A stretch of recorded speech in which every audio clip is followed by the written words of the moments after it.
들어갔는데요. 누가 열심히 걸레질을 하고 있습니다. 제가 저걸 보는 순간에 왜 저렇게 걸레질만 하고 있을까? 문제 해결하려면 어떻게 하면 됩니까? 잠궈야죠. 걸레질도 해야 됩니까? 안 해야 됩니까? 해야죠. 당연히 해야죠. 왜? 걸레질 안 하면 물이 바깥으로 넘쳐서 옆방의 모든 방들이 다 젖어서 망가질 수 있으니까 걸레질도 빨리 하고 또 뭐예요? 잠궈야 돼요. 걸레질만 열심히 할 수 없죠. 바로 이 컨트롤하는 부분하고 밸런스 두 가지를 동시에 해야 되는데 우리가 실제로 몸이 아파서 병원을 가게 되면 제일 먼저 하는 게 혈액검사와 조직검사를 합니다. 혈액검사, 조직검사를 해서 나쁘게 되면 병원 치료가 들어갑니다. 그런데 여러분 간단하게 한번 생각해 보십시오. 우리의 혈액과 조직이 나빠졌습니다. 우리의 혈액과 조직을 만드는 재료가 뭡니까? 매일매일 입으로 들어오고 있는 공기, 물, 음식이에요. 그런데 나쁜 재료가 계속 들어오는데 어떻게 나빠진 혈액과 나빠진 조직을 좋게 만들 수가 있겠습니까? 컨트롤과 밸런스 두 가지를 다 해야 된다는 거죠. 그런데 밸런스 부분에서 자꾸 잊어버려요. 그냥 컨트롤만 해가지고 계속 물걸레질만 계속 하면은 해결이 된다고 생각하죠. 근본적인 부분에 대해서 재료 부분에 대해서 우리가 생각을 해볼 시점이다. 하나님께서 우리한테 자연 치유력을 주셨습니다. 아까 제가 그 말씀드린 바와 같이 이 세미나를 하게 되면 더 까다롭게 음식을 먹는다 아니라 그랬습니다. 하나님은 우리한테 자연 치유력, 자정 능력을 엄청나게 주셔가지고 아무리 나쁜 게 들어와도 어지간하면 이길 수 있는 능력을 다 주셨어요. 그래서 마음 놓고 드십시오. 마음 놓고. 근데 단 문제는 뭐라고요? 나쁘다고 생각하는 물질을, 음식을 하나님의 말씀에 불순종했다는 그 음식을 너무 많이 너무 오랫동안 지속적으로 먹는다는 데 문제가 생긴 거예요.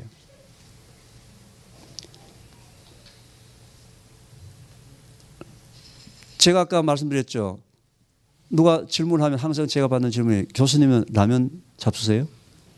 저도 먹습니다. 자, 라면이 나쁘다고 생각되는 이유 중에 하나가 뭐냐면 라면은 그 국수를 튀길 때 쓰는 파업류 때문에 그래요. 파업류. 야자수 기름이죠. 그 야자수 기름이 가장 싸요. 싸서 기름을 튀겨가지고 왜 국수를 튀겼습니까? 맛있게 하려고, 고소하게 하려고 튀겼어요. 근데 그 파업류는 지방은 공기, 산소하고 접촉을 하게 되면 산화지질이라는 물질로 바뀌는데 그 산화지질이 발암물질입니다. 그래서 나쁘다는 거예요. 그 라면이 얼마나 유통되는지 모르잖아요. 그래서 라면을 먹을 때 그게 걱정이 된다면 어쩌면 튀기지 않은 라면이 있으니까 그걸 드시든지 아니면 나는 꼭 튀긴 걸 먹어야 되겠어. 그러면은 라면을 냄비에 넣고 물만 넣고서 라면만 끓여요. 한쪽엔 커피 포트에 물을 끓이세요. 같이. 그리고 라면 끓이고 난 다음에 라면 물을 버려버려. 커피 포트에 물을 살짝 부어요. 그거 10초도 안 걸려요. 그 간단한 노력만 하더라도 얼마든지 내가 건강에 유해가 되는 요소를 빼내고 먹을 수 있단 말이죠. 그런데 어느 집에 갔는데 맛있게 앉아가지고 말이죠. 여러 명이 앉아서 라면을 먹고 있는데 젓가락 들고 이걸 먹어야 될까 말아야 될까 덜덜덜 떨면 그 자체가 뭐예요? 스트레스입니다. 그 자체가 스트레스이기 때문에 그때는 어떻게 해요? 맛있게 드셔야 돼요. 맛있게. 맛있게. 예? 자연 치유를 주셨어요. 여러분 손을 베어보신 기억이 있습니까? 저는 어릴 때 초등학교 때 연필 깎기 칼로 하다 손을 자주 베었어요. 잘 못 가서. 손을 딱 베게 되면 그 당시에 손을 쭉쭉 빨고 양호실에 가게 되면 빨간 약, 아까진기라는 걸 발라줍니다. 아니면 그것도 없을 때는 그냥 시골에서 그냥 어머니들이 된장 그냥 바르고 오죠. 집으로 막 묶어주고. 자, 거기 바르는 게 전부 다 소독약이에요. 소독약을 바르고 심하게 파이게 되면 병원에 가서 이제 꾸맵니다. 꾸미는데 붙이는 건 누가 붙입니까? 약이 붙입니까? 의사 선생님이 붙입니까? 아니에요. 살 자체가 스스로 하나님이 주신 자연 치유력에 의해서 살까지 아주 말짱하게 깨끗하게 마무리가 되는 걸 보신다고요. 하물며 바깥에 있는 이 피부 하나도 그렇게 하나님이 자연 치유력을 주셨는데 우리 내부에 문제가 생겼을 때도 하나님께서 치유할 수 있는 능력을 주셨단 말이에요. 주셨는데 여러분 보십시오. 손이 베었는데 어디 가서 계속 문 때문에 어떻습니까? 상처가 났습니까? 안 났습니까? 안 났죠. 가만히 놔둬도 나을 텐데 붕대를 감는 이유가 뭡니까? 바깥에서 인펙션, 감염이 안 되고 손대지 말라고 붕대를 감아놨는데 안에도 마찬가지예요. 안에도 하나님 내가 문제가 생겼을 때 내장 안에 내부에 뭐가 문제가 생겼을 때 뭔가 계속 치유하려고 하는 치유력이 계속 가동이 되고 있는데 계속 방해되는 게 계속 들어오는 거예요. 계속 방해되는 게. 가만히 놔둬도 어느 정도 치유가 될 텐데, 그래서 개나 소나 이런 동물들을 보게 되면 아프면 안 먹어요. 근데 유일하게 사람들만 먹습니다. 아플 때. 물론 영양이 부족할 때는 채우기 위해서 어느 정도 먹어야 되는데 너무 많이 먹는다는 거죠. 너무 많이 먹게 되면은 음식을 우리가 많이 먹게 되면 음식을 소화시키기 위해서 위나 모든 장에 혈액이 다 몰립니다. 에너지가. 실제로 치유하는 쪽에 에너지가 가동이 돼야 되는데 쓸데없이 과량의 음식이 들어오게 되면 그 음식을 소화시키는 기능 쪽으로 모든 에너지가 몰려가지고 치유하는 쪽에 에너지가 뺏긴다는 거죠. 그죠? 부족한 경우는 먹어줘야 되지만서도 너무 많이 먹어서 문제가 생긴다. 설사가 왜 납니까? 장 속에 1분이라도 더 있으면 몸에 문제가 생기니까 가장 빨리 우리 몸에서 바깥으로 뽑아내는 방법이 물과 함께 쫙 뽑아내는 방법이에요. 설사예요. 구토 왜 납니까? 위장 속에 있는 음식이 더 이상 밑으로 내려가면 안 되니까 제일 빨리 뽑아내는 방법이 입을 통해서 빨리 뽑아내는 방법. 이게 전부 하나님이 주신 자연 치유력이 했던 거거든요. 우리가 여러분들이 하다가 피곤을 느꼈다. 피곤하다. 그럼 하나님 뭐 하라는 증거입니까? 쉬라는 증거인데 말이죠. 그때마다 바카스 먹고 열심히 일하는 사람이 우리나라 사람이에요. 그래서 바카스가 지금 난리예요, 지금. 바카스를 뭐 약국에서 팔아야 되느냐, 뭐 슈퍼마켓에서 팔아야 되느냐, 그 난리가 전부.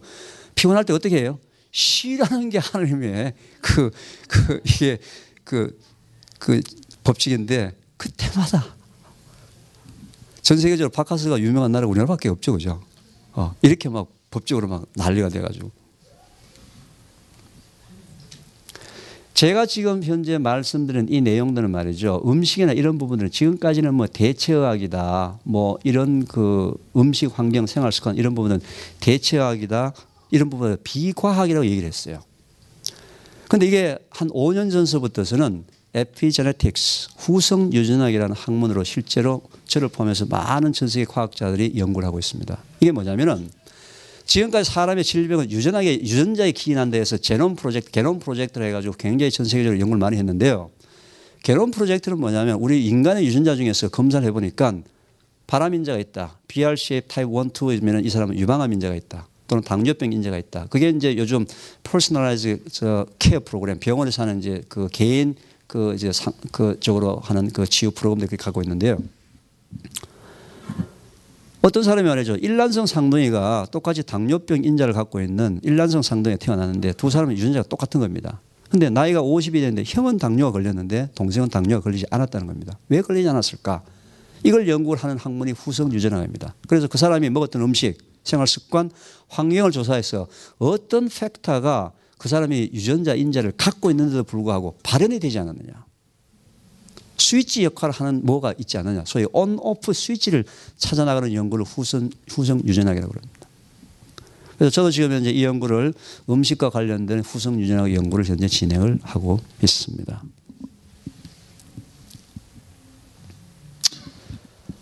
너희는 너희가 하나님의 성전인 것과 하나님의 성령이 너희 안에 계시는 것을 알지 못하느냐. 고린도전서 3장 16절 말씀. 만약 여러분들이 오늘 참석하신 분들 중에서 실제로 육체가 허약하신 분이 있다면 혹시 내가 하나님의 말씀에 순종하지 못한 부분이 있는지를 한번 회개해 보시기 바랍니다. 여러분들이 갖고 있는 습관 중에서 여러분들이 갖고 있는 음식 취향 중에서 하나님의 성전을 관리하는데 부족한 부분이 없었는지 또는 하나님의 말씀에 불순종한 부분이 없었는지 한번 여러분들이 회개하는 시간을 한번 가져보시기 바랍니다.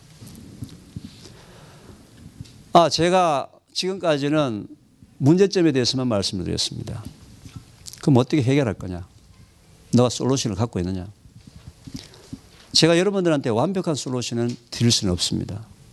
그렇지만 최소한도 시작할 수 있는 스타팅 포인트, 시작할 수 있는 시작점은 최소한도 알려드릴 수가 있을 것 같다.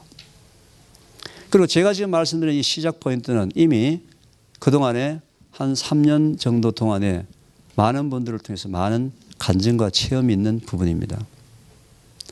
특별한 게 아니라 단순해지기를 원합니다. 본질적인 부분을 좀 한번 살펴보기를 원합니다. 여러분 믿음 생활에서도 말이죠.